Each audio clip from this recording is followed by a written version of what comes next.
اللهم صل وسلم عليه. حالا طلبت الله والله يجرنا وياكم في حذف الله، والله يبلغنا وياكم في ستر الله. قولوا يا الله ثم قولوا يا الله ان الله يعز بلدنا وحكومتنا ملكا وشعب، وان الله يديم استقرارها ويسعد ايامها ولياليها، وان الله ينصر جنودنا البواسل المرابطين على الحدود، وان الله يرحم شهداء الواجب الرجال الابطال اللي فدونا وخلونا في هذه المحافل، اقسموا على انفسهم وقت الشده انهم فداء للدين والملك والوطن. بيض الله وجيههم وبيض الله وجه ملكنا بالوقفه دون وطننا واحتمى حدوده من الاعداء. هذا من ناحيته.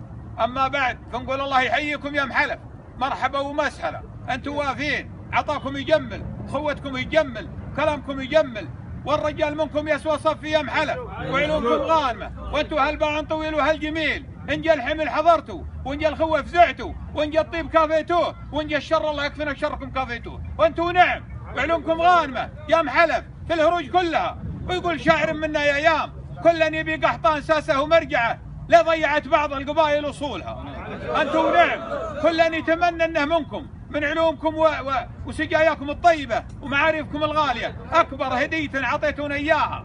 فخر ذا الصف اللي جبتوه، وكلامكم في ولدنا يرفع الراس وحيد العين، والمدح يا محلف ما له سوق يباع فيه الا لما التقت الصفوف ولا قد الخلايق تشوف. يعطي الرجال حقه، وافين ومتجملين ومرحبا، عطاكم جزيل وانتم هالجميل، والله يبيض وجيهكم، واللي توكم يرحبكم نال البيد وغيرهم، ومن يام ومرحبا نلوم.